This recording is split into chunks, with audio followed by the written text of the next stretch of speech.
Eh bien, salut à tous les movers. Non, attendez, je me pose, tranquillement, je vais placer le trépied, on se retrouve.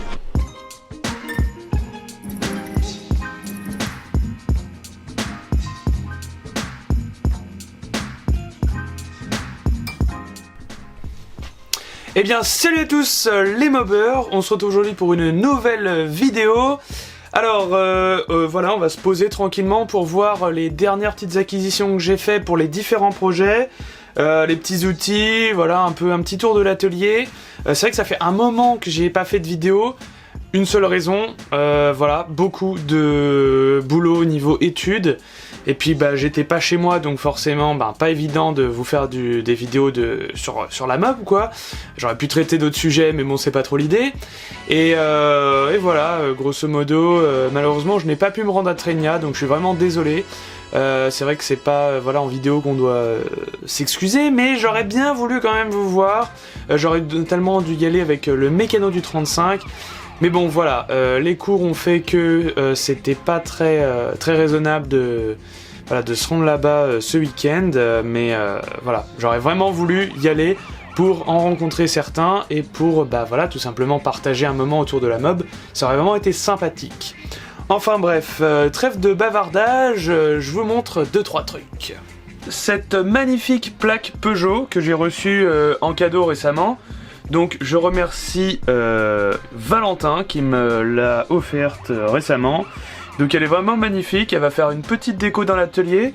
Voilà, c'est une plaque en métal, assez fine, mais franchement, voilà, le logo est en relief, avec la petite écriture Peugeot.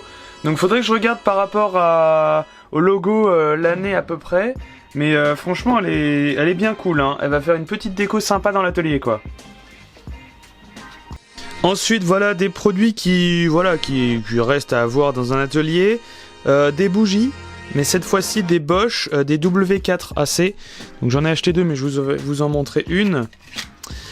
Conseillé par 100% Mobilette Young Timer. Voilà, donc un petit coucou. Donc en gros, petite mise au point, ça ferait du bien. Voilà, donc des bougies qui sont conseillées pour les cyclos. Donc éventuellement je ferai les réglages de carburation par exemple de la Peugeot ou de la MBK avec, avant de passer sur de la bougie Iridium, mais c'est équivalent à une B6 ou une B7 HS, si je dis pas de bêtises. Mais sinon c'est une bougie qui sera donc sur la mobilette bleue AV76 et sur le terreau, pas le terreau, le cyclomoteur Automoto Furet. Et ça peut aller aussi sur un Solex, mais sur le Solex j'ai une bougie Champion, comme il y avait à l'époque, ou alors une bougie Marshall, mais les Marshall ne sont plus trouvables aujourd'hui. Donc voilà, une W4AC, on les trouve pas partout par contre, donc je les ai achetés sur le site de VSX, mais tout le monde n'est pas forcément pour ce site, peu importe les raisons, on n'est pas trop là pour débattre là-dessus. Mais toujours est-il que c'est un des seuls vendeurs qui les a pour l'instant, qui les ait, pardon. Ensuite, alors là je crois que j'ai mis des petites bricoles là-dedans. Qu'est-ce qu'on y retrouve? On y retrouve un petit filtre. C'est un filtre à essence, oui, tout simple. La mise au point est vraiment fragile. Voilà, des gicleurs pour des Lorto. Donc c'est un 72 et un 74 parce que sur un cabut de 14 à la base c'est un 68 et si je dis pas de bêtises sur un 15 c'est un 70. Donc l'idée c'est de monter de...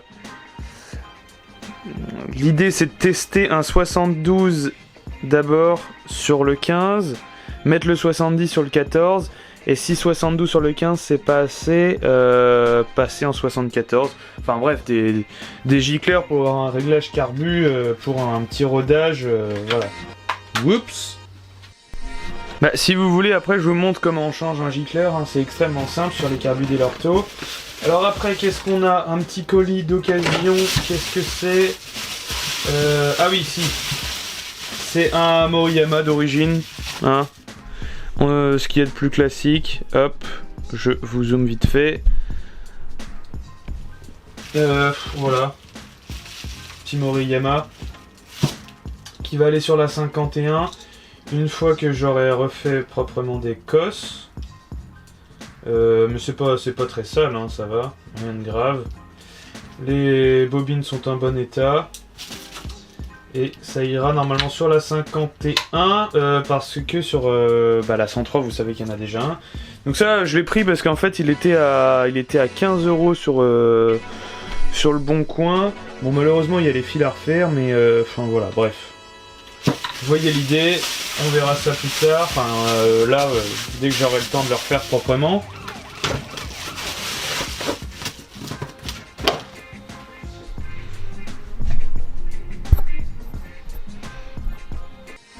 Donc finalement on va faire deux choses aujourd'hui sur le moteur de la 103. Donc là vous vous en souvenez, c'est le moteur qu'il y avait dans la dernière vidéo sur la 103. On va faire deux trucs, on va changer le décompresseur.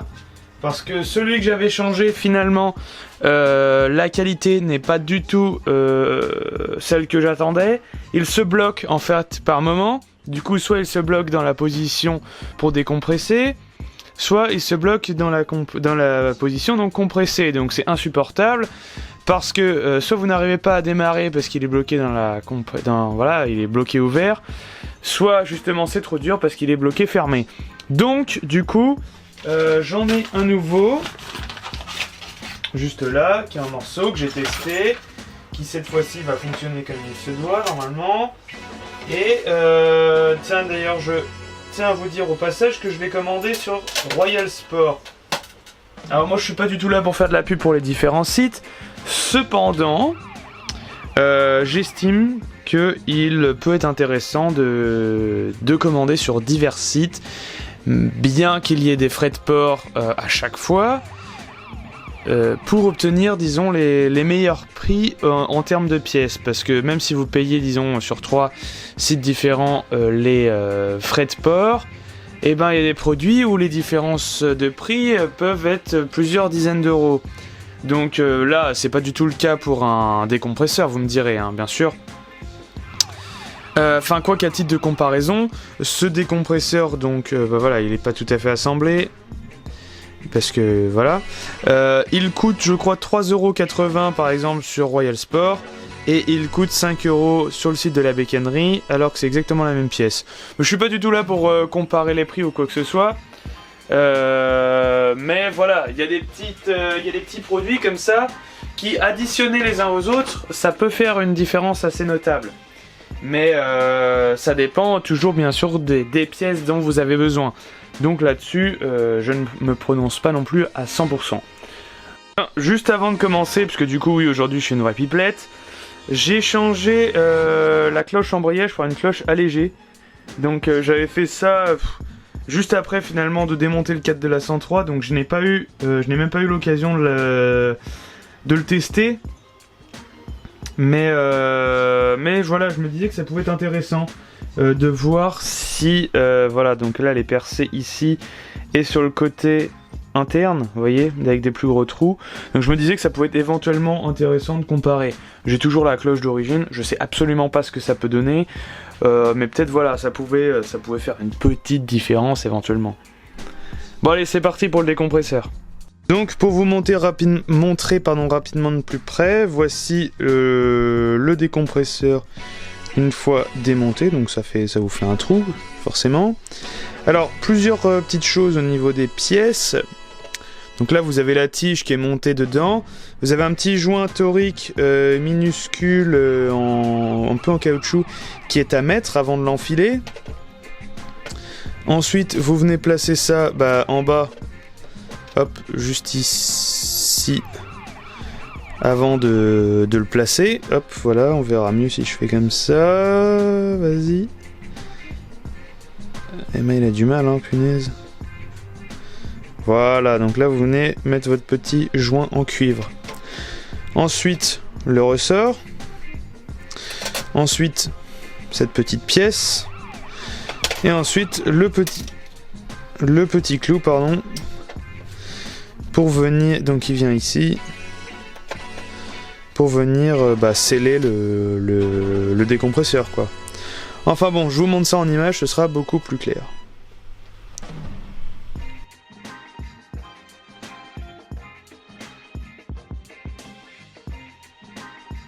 Bon, voilà, après un quart d'heure de lutte effrénée contre ce foutu décompresseur, il est monté. Donc le petit pion au milieu, c'est ce qui est le plus dur à mettre, hein. Comme vous avez pu voir, j'ai galéré.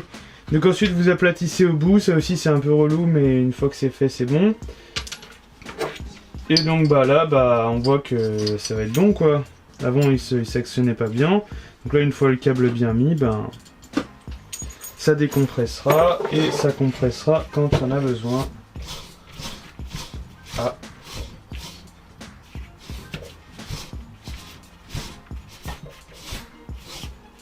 Enfin voilà. C'est toujours mieux que l'autre en tout cas. Mais bon, dans l'idéal, ne pas avoir de décompresseur, c'est quand même top. Ça évite les fuites d'air. Donc maintenant, on passe vite fait au carburateur. Donc voici le carbu sur lequel on va travailler rapidement. Donc vous commencez par enlever les 2 vis de la cuve.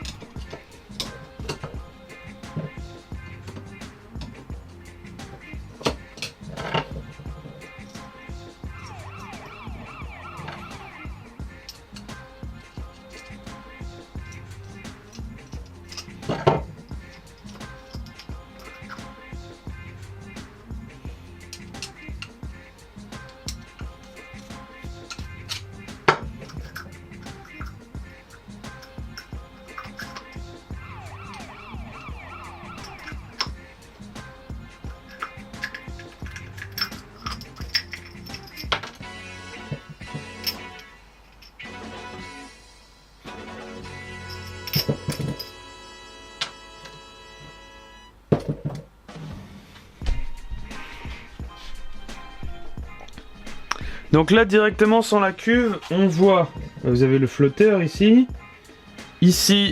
le gicleur principal, et ici vous avez la cuve. Donc vous voyez que là, la cuve va avoir besoin d'un coup de ménage, enfin de nettoie quoi, c'est de la poudre de rouille tout simplement, hein. Et à noter que ça c'est le carbu qu'il y avait sur la 51 quand je l'ai eu, et je l'ai déjà nettoyé en fait.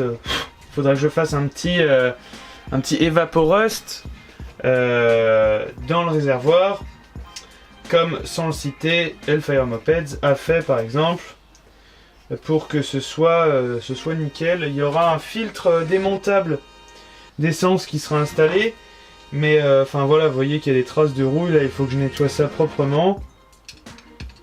Et par exemple là, donc vous démontez pour retirer le gicleur.